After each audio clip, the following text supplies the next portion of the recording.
গৈছো গৰম পানীকণ উতলিলে গৰম পানী অকণ তাইক খাবলৈ দি লওঁ আগতীয়াকৈ নহ'লে ৰাতিপুৱা পানীকণ নাখালে গেছ হয় পায় মই গৰম পানীকণ খাই পেলাই অকণ পঢ়োঁ তাৰপৰা স্কুল যাবলৈ ওলাব হ'বই নহয় আকৌ হ'লে ৰ তই খাই পেলাই পঢ়িবগৈ পাৰিবি দেউতা ক'লৈ গ'ল সেই মাতি দেচোন এই গৰম পানীকণ নমাই পেলাই সেই চাহ পানী অকণ দি দিওঁ এই চাহকণ খাই লওঁ মানুহে ক'লৈ যাব নোৱাৰো বাৰীত কোমাই থকা দেখিছোঁ শাকৰ গুটি আনিছিলে যে সেয়া সিঁচিব চাগে মই জানিছিলোঁৱেই তেনেকুৱাই কিবা এটা কৰি আছে বুলি অলপ পাছত কামলৈ ওলাই যাবই এতিয়া আনি বাৰু কোৰখন মাৰি থাকিবলৈ কি দৰকাৰ কচোন এই মানুহটো যে ইমান কষ্ট কৰিব পাৰে নহয় সঁচাকৈ মা দেউতাৰ কষ্টবোৰ দেখিলে বহুত বেয়া লাগে দেউতাৰ কষ্টবোৰ মই অলপ কমাব পৰা হ'লে মই নিজৰ মনটোতে শান্তি পালোহেঁতেন বাহিৰত কাম কৰাৰ উপৰিও ঘৰতো কিমানখিনি কাম কৰিবলগীয়া হয় দেউতাই শান্তি নাপায় অকণো ৰাতিপুৱা দুপৰীয়া গধূলি কেৱল কাম কাম আৰু কাম মই ডাঙৰ হৈ চাকৰি কৰিম মা ভালদৰে মই পঢ়া শুনা কৰিম আৰু তাৰ পাছত মই দেউতাক বহুৱাই খুৱাম তহঁতৰ দুইটাকে মই বহুৱাই খুৱাম চিন্তাই নকৰিবি আই দেহি ইমানখিনি যে ভাবিব পাৰিছ সেয়াই ডাঙৰ কথা সেইখিনিতো কৰিবই লাগিব দেউতাৰে লোকৰ ঘৰে ঘৰে হাজিৰা কৰি তোক পঢ়ুৱাইছে যি বস্তু লাগে বুলি কয় তাকে দিছে তোৰ লগৰ সেই ধনী ধনী ঘৰৰ ছোৱালীবিলাকে যিবোৰ বস্তু লৈছে তইতো সেইবোৰে পাইছ দেউতাৰে কষ্ট কৰি হ'লেও তোক দিছে সিদিনাখন চাইকেল লাগে বুলি কৈছে চাইকেল আনি দিছে এতিয়া আৰু তোৰ পঢ়াতহে জোৰ ভালদৰে পঢ়া শুনা কৰি ভাল মানুহ হ'ব লাগে কিবা এটা চাকৰি বাকৰি কৰিব পাৰিলে অন্ততঃ ঘৰখনৰ কাৰণে অকণমান শান্তি হ'ব দেউতাৰো শান্তি হ'ব তই চিন্তা নকৰিবি মা মই কৈছোঁ নহয় মই ডাঙৰ হৈ কিবা নহয় কিবা এটা কৰিমেই দেউতাক মই বহুৱাই খুৱাম তেতিয়া আৰু দেউতাক মই কষ্ট কৰিবলৈ কেতিয়াও নিদিওঁ হ'ব দে এতিয়া দেউতাক চৈ দেখোঁ একেলগতে চাহকাপ খাই লওঁ ৰ মই এতিয়া মাতিছোঁ দেহি ছোৱালীজনীৰ কিমান যে আশা তাই ভালদৰে পঢ়া শুনা কৰি ভৱিষ্যতে চাকৰি কৰিব মাক দেউতাকক সুখত ৰাখিব সেয়ে ভগৱান তুমি যেন এই তাই মনৰ আশাটো যেন পূৰণ কৰা আৰু আমাক অইন একো নালাগে ছোৱালীজনীয়ে ভালকৈ পঢ়া শুনা কৰি তাই মনৰ আশাটো পূৰণ কৰিব পাৰিলে আমি তাইৰ সুখতে সুখী হ'ম প্ৰভু তুমি যেন এই দুখীয়াৰ ঘৰলৈ চকু মেলি চোৱা আৰু হেৰি অহাৰ পৰা মন কৰি আছোঁ আপুনি দেখোন কিবা মনটো মাৰি আছে আজি কি হ'ল কওকচোন গা চা বেয়া লাগিছে নি আপোনাৰ নাই গাটো ভালেই মনটোহে ভাল লগা নাই আমাৰ মৌ শুলেনে বাৰু তাই শুলে তাই শুৱাই থৈ পেলাইহে আহিছোঁ মই তেতিয়াহ'লে কিহৰ কাৰণে মনটো বেয়া হৈছে ন আপোনাৰ কওকচোন কোনোবাই কিবা ক'লে নি আপোনাক কি ক'বা আৰু এতিয়া ওলাই গৈছিলোঁ যে নগেন্দ্ৰহঁতৰ ঘৰত টিভি চাবলৈ সিহঁতৰ টিভিত যিটোহে নিউজ পালোঁ শুনি বুকুখন কিবা বিষাই আহিছেও কেনেকৈ যে মানুহে মানুহক এনেকুৱা কৰিব পাৰে মই ভাবি পোৱা নাই এনেকৈ হ'লে দেখোন আমি ছোৱালী জন্ম দিবলৈ এৰিবই লাগিব মানুহে কি কথা কৈছে আপুনি মই একো বুজি পোৱা নাই ভালকৈ কওকচোন কি ক'বা আৰু নিউজ লাইভত এইমাত্ৰ খবৰ এটা পাই বহুত দুখ লাগি আহিছে কলিকতাৰ এজনী ডক্তৰক দলবদ্ধভাৱে ধৰ্ষণ কৰিলে আৰু তাতকৈ ডাঙৰ কথাটো হ'ল সেই দলবদ্ধভাৱে ধৰ্ষণ কৰা সেই ল'ৰাকেইটাৰ মাজত এজনী ছোৱালীও আছিল যিজনী সেই ডক্তৰনীজনীৰ লগৰে আছিলে তাইও বোলে ধৰি মেলি দিছে সহায় কৰিছে আৰে কেনেকৈ পাৰিছে এজনী নাৰী হৈ সেইজনী নাৰীক এনেকুৱা কৰিবলৈ কেনেকৈ পাৰিলে আৰু এই নৰাধমকেইটা সেইকেইটাই এই ভগৱানৰূপী ডক্তৰজনীক এনেকুৱা কৰিবলৈ পাৰিলে কেনেকুৱা মানসিকতাৰ মানুহ এইবোৰ কোৱাচোন কি আচৰিত কথা আজিকালি হৈছে কি চাৰিওফালে অকল ধৰ্ষণ আৰু ধৰ্ষণ কি মানে এইবোৰ আমাৰ ছোৱালীবিলাক ক'তো কি ওলাই যাব নোৱাৰিব নেকি ভালকৈ হা এই চৰিত্ৰহীনবোৰৰ কাৰণে এই পাখণ্ডবোৰৰ কাৰণে নাৰীবিলাকে কেতিয়াও বাহিৰত মুক্ত মনে ঘূৰিব নোৱাৰিব নেকি হা আৰে সেই ডক্তৰনীজনী সিহঁতে তেনেকুৱা কৰিলে কি আচৰিত কেনেকৈ পাৰে এইবোৰে হা সিহঁতৰ কি নিজৰ মাক ভনীয়েক নাই তাকেইটো ভাবি মোৰ মনটো বৰ বেয়া লাগিছেও কেনেকৈ যে এনেকুৱা কৰিব পাৰে কিমান নিষ্ঠুৰ হ'লে মানুহে এজনী ছোৱালীৰ লগত এনেকুৱা ব্যৱহাৰ কৰিব পাৰে কোৱাচোন হা আমাৰ মৌলৈ মোৰ ভয়ে লগা হৈছে তাইক অলপ চাই চিতি থাকিবা আজিকালি কাকো বিশ্বাস কৰিব নোৱাৰি জানা যিমান পাৰোঁ চাই চিতিয়ে থাকোঁ একেলগতেতো আৰু একেৰাহে নাথাকোঁ স্কুললৈ যোৱা সময়ত টিউচনলৈ যোৱা সময়ত সেইকণ সময়টোতো অকলেই যায় কি কৰিম আৰু উপায় নাই এই পাখণ্ডকেইটাক বিচাৰি পাইছে নাই বাৰু কোন আছিলে এইকেইটাক যেন ফাঁচি দিয়ে আৰু সেইকেইটা এতিয়া আচলতে ৰাইজৰ হাতত গতাই দিব লাগিছে ইহঁতক গছকি ইহঁতৰ হাৰ ছাল চিন নাইকিয়া কৰি দিলোহেঁতেন আমি নাই ক'ত ইমান সোনকালে বিচাৰি পাব দুদিনমান হুলস্থুল লাগিব তাৰপাছত আকৌ সেই দোষী মুক্ত মানে ঘূৰি ফুৰিব কোনো শাস্তি নিদিয়ে তাতকৈ সঁচা কৈছে তুমি আমাৰ হাতত গতাই দিব লাগিছিল সিহঁতক গছকি সিহঁতৰ অস্তিত্ব নাইকিয়া কৰি দিলোহেঁতেন হয় দিয়ক এনেকুৱা মানুহ জীয়াই থাকিবলৈ সিহঁতৰ কোনো অধিকাৰ নাই যিয়ে নাৰীক সন্মান দিব নাজানে যিয়ে নাৰীক খেলৰ উপভোগ্য বস্তু বুলি ভাবে সেই মানুহৰ জীয়াই থকাৰ কোনো অধিকাৰ নাই সিহঁতক পালে ডাইৰেক্ট এনকাউণ্টাৰ কৰি দিব লাগে তাকেহে বৰ বেয়া লাগিছে ছোৱালীজনীয়ে সেই সময়কণত কম কষ্ট পাইছিল নে তাই চাগে মনতে কিমান ভগৱানক প্ৰাৰ্থনা কৰিছিল যাতে তাই সেই পাখণ্ডকেইটাৰ হাতৰ পৰা ওলাই যাব পাৰে, কিন্তু নোৱাৰিলেও ছোৱালীজনীয়ে সেই পাখণ্ডকেইটাৰ হাতত তাইৰ ধৰ্ষণ হোৱাৰ পাছত তাইৰ মৃত্যু হ'ল। কথাটো শুনি মোৰো বৰ দুখ লাগিছে জানেনে।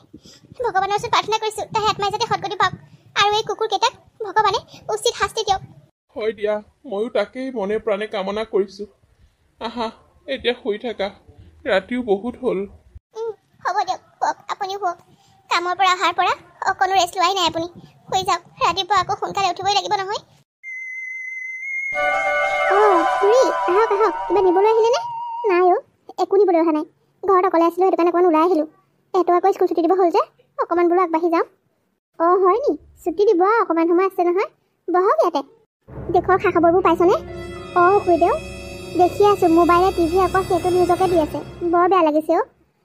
কেনেকুৱা যে মানুহ হ'ব লাগিব নহয়। কুকুৰকেইটাক মই পাব লাগিছিলে, সিহঁতক গচকি পেটটো উলিয়াই দিলোহেঁতেন। তাকেহে ময়ো কৈছোঁ হেৰ'। প্ৰতিবাৰে দেখোন এনেকৈ ছোৱালীবিলাক ধৰ্ষণৰ বলি হোৱাৰ পিছত দুদিনমান এই হুলস্থুল হ'ব, হৈ পেলাই দুখীয়া সেই ধুনীয়াকৈ মুকলি আকাশৰ তলত উৰি ফুৰিব। এইবোৰক শাস্তি নিদিয়াৰ বাবে আজি এয়া গতি হৈছে। আমাৰ ছোৱালীবোৰ বাহিৰলৈ উলিয়াই পঠিয়াবলৈ ভয়ে লগা হৈছে। এনেকৈ হ'লে কি হ'ব আৰু? অঁ পাই, ময়ো তাকেহে ভাবি আছোঁ। আমাৰ ছোৱালীবোৰ দেখোন ঘৰৰ পৰা ওলাবই নোৱাৰিব এনেকুৱা হ'লে। য'তে ত'তে বোলে ঢেৰ আন্দোলন কৰিছে মানুহবিলাকে। তাই আত্মাৰ কাৰণে কোনোবাই সেই চাকিও জ্বলাইছে তাইৰ ফটোখনৰ আগত। আমাৰ গাঁৱতো এটা অনুষ্ঠান কৰাটো ভাল হ'ব নেকি? তাইৰ আত্মাৰ সদগতিৰ কাৰণে আৰু তাইৰ দুখীয়ে উচিত শাস্তি পাবৰ কাৰণে আমি ভগৱানৰ ওচৰত প্ৰাৰ্থনা কৰিব লাগিছিল। গাঁৱৰ মানুহখিনি গোটাবিচোন, আমি আলোচনা এটা কৰি পেলাই এই বন্তি এগছি জ্বলাব লাগিব তাইৰ নামতো। অঁ খুৰীদেউ, আপুনি একদম ভাল কথাটোকে ক'লে। মোৰ মনতে সেইটো ভাবি আছিলোঁ। জেগাই জেগাই চবেই কৈছে, আন্দোলন কৰিছে, তাইৰ আত্মাৰ সদগতিৰ কাৰণে প্ৰাৰ্থনা জনাইছে সকলোৱে। আমিও কিবা এটা কৰা উচিত। ইমান দুখ লাগিছে অ' কালি চাই পেলাই। তাকেহে তই যা যোগাৰবোৰ কৰিবিচোন। সৌৱা আহিছে সিহঁত, মই অকণমান আগবাঢ়ি যাওঁ, তই বহচোন। অঁ হ'ব বাৰু, মই আপোনাক খবৰ দিম। যাওক যাওক। অঁ মা কওক। তোৰ লগত কথা দুটামান আছে, সেইকাৰণে পঢ়া সময়কণতে তোক ডিষ্টাৰ্ব কৰিবলৈ আহিলোঁ। কি কথানো ক আকৌ।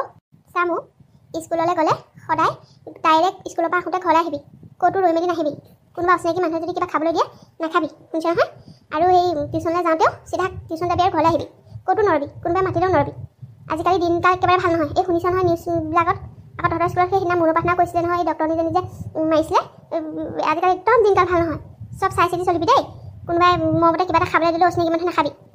অঁ হ'ব মা, আমাক সেইবোৰ কথা স্কুলতো কৈছে নহয় ছাৰ বাইদেউসকলে।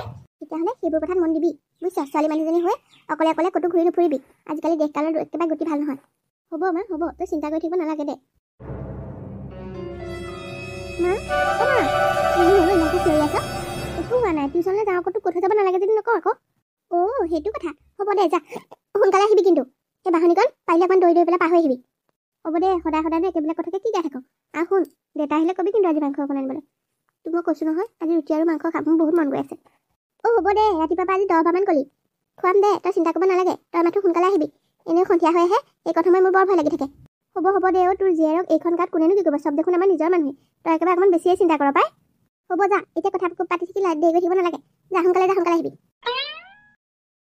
এইজনী যে আৰু কথা তাতে ক'বই নোৱাৰি, তাইহে মোক বেছি জ্ঞান দি থৈ যাব মানে। বেচেৰি আজি কিমান কেইদিনতে হ'ল ৰুটি আৰু মাংস খাই হেনো। বৰ মন কৰিছে, বাপেক আহিলে পঠিয়াব লাগিব মাংস অকণমান আনিবলৈ। এটা আনি থৈ আছে, আজি তাইক খুৱাব লাগিব। আমাৰতো এজনীয়ে ছোৱালী, তাই যি বিচাৰে তাকে দেউতাকে সকলো দিছে। তাই যাতে ভালদৰে থাকিব পাৰে, ভালদৰে ডাঙৰ হ'ব পাৰে। বাপেকে তাৰ বাবে দিনে ৰাতিয়ে কষ্ট কৰিছে। আৰু তাই যদি ভালদৰে পঢ়া শুনা কৰি চাকৰি বাকৰি এটা কৰিব পাৰে, ঘৰখনৰ কাৰণে ভাল হ'ব, দেউতাকৰো কষ্ট কম হ'ব। সেই আশা লৈয়ে তাই ইমান কষ্ট কৰি পঢ়াইছে দেউতাকে। তাই যেন সদায় ভাল মানুহ হয়। সেই ভগৱান, তুমি চকু মেলি চাবা আৰু।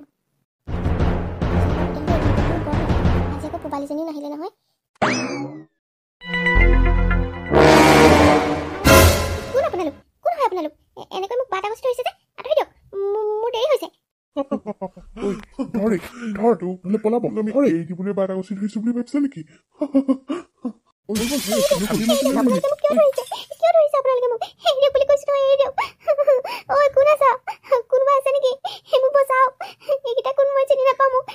মোক কেনেকৈ বাটত আগচি ধৰিছে? কোন আছা? এই মুখখনত উপাধি দিব লাগিব। এনেকৈ চুই চুই ভিতৰলৈ লৈ গ'ল। এৰি দিয়ক বুলি কৈছো নহয়, এৰি দিয়ক মোক। ক'লৈ নিছে আপোনালোকে মোক? এৰি দিয়ক। মই আপোনালোকক কাম কৰিছো, মোক এৰি দিয়ক। তোক আমি এৰি দিবলৈ আনিছো, এৰি দিবলৈ আনিছো। মনে থাক বুলি কৈছো, মনে থাক। কি কৰিছে আপোনালোকে? এৰি দিয়ক বুলি কৈছো, এৰি দিয়ক। বচোৱা কোন আছা তুমি এনেই চিন্তা কৰি আছা ব'ল আটাইকেইটাকে মাৰি থোৱা তাৰ ফালে এই নহয় ৰ'বচোন মোৰ কিবা গাত মনটো ভাল লগা নাই দেখোন তাই আনকালে ইমান সময় পায়হি সন্ধিয়া হ'বলৈ বেছি সময় নাই ইমান সময় কৰিছে নহ'লে আপুনি এপাক আগবাঢ়ি যায় নেকি সেইটোকে কওঁ আকৌ তেতিয়াহ'লে ময়ে এপাক আগবাঢ়ি যাওঁ তাই ইমান সময় হৈছে আনকালে আকৌ কিমান সময়ত আহে মই নাজানো নহয় আজিহে মই সোনকালৰ পৰা কামৰ পৰা আহিছোঁ আনকালেতো সদায় মোৰ সন্ধিয়া হয় হ'ব দিয়া মই আগবাঢ়ি যাওঁ অকণমান তুমি ভিতৰত আটাইকেইটা মাৰি থোৱা গৈ যোৱা কি ডাঙৰ কথা তই দেখোন ইমান ভয় খাই আহিছ ডাঙৰ কথা কৈ দিওঁ আপোনালোকৰ মোক কোনোবাই বলৎকাৰ কৰি হাবিৰ মাজত পেলাই থৈ গৈছে কি হৈ গ'ল এইবোৰ ক'ত আছে তাই ব'ল আমাক পটাপট লৈ ব'ল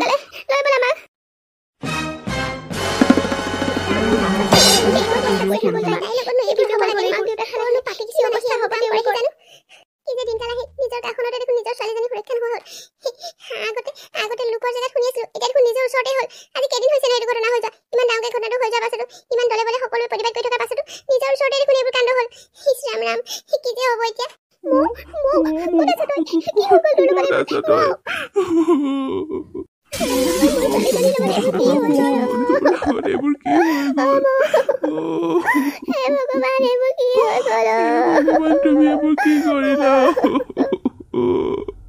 ইমান সৰু ছোৱালীজনীৰ লগত কোন পাখণ্ড এইবোৰ কৰিলে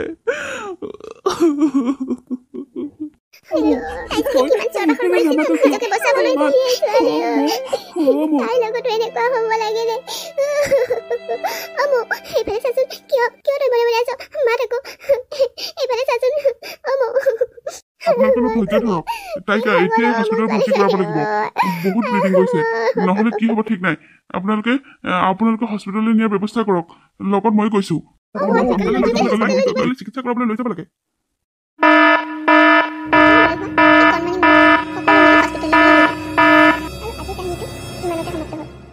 আচলতে আজিৰ কাহিনীটো আপোনালোকক মই কেনেকুৱা হ'ল বুলি নুসুধোঁ কাৰণ এই কাহিনীবোৰ আমাৰ সমাজত সংঘটিত হৈ আছে যাৰ বাবে এনেদৰে এটা ভিডিঅ' বনাবলৈ বাধ্য হ'লোঁ যাতে যিসকল পাখণ্ডই এই কামবোৰ কৰে সিহঁতক উপযুক্ত শাস্তি দিব পাৰি কিয় আমাৰ সমাজখনত দিনক দিনে কেৱল এই ধৰ্ষণ বাঢ়ি গৈছে কিয় আমাৰ নাৰী জাতিটোক কোনো সুৰক্ষা নোহোৱা হৈছে কিয় আমাৰ ছোৱালীবোৰ বাহিৰলৈ ওলাই যাব নোৱাৰা হৈছে নিজৰ এই স্বাধীন দেশত ছোৱালীবোৰ কিয় স্বাধীনভাৱে ঘূৰিব নোৱাৰা হৈছে এইকেইটা দিনৰ ভিতৰতে ৩-৪টা ধৰ্ষণৰ নিউজ আমি দেখি আহিছোঁ কিয় হৈছে এনেবোৰ কাণ্ড কিয় আমাৰ মানুহবোৰ ইমান তললৈ নামি গৈছে কিয় এই পাখণ্ডবোৰ নিজৰ মা ভনী নাই তেখেতসকলে কি নাৰীক সন্মান কৰিব নাজানে তেওঁলোকে যদি নাৰীক সন্মান কৰিব নাজানে তেওঁলোকে নাৰীক অপমান কৰিব নোৱাৰে আহক আমি সকলোৱে মিলি এই অসুৰবিলাকক বধ কৰিবৰ বাবে সকলোৱে হাতে হাতে মিলাই আগবাঢ়ি যাওঁ আমি ভগৱানৰ ওচৰত এটাই প্ৰাৰ্থনা কৰিছোঁ যাতে সেই দোষীকেইজনে উচিত শাস্তি পায় এই ভিডিঅ'টোৰ জৰিয়তে ডক্টৰ মমিতা দেৱনাথলৈ তেখেতৰ আত্মাৰ সৎগতি কামনা কৰিলোঁ লগতে দোষীয়ে উপযুক্ত শাস্তি পাব বুলি ভগৱানৰ ওচৰত প্ৰাৰ্থনা কৰিলোঁ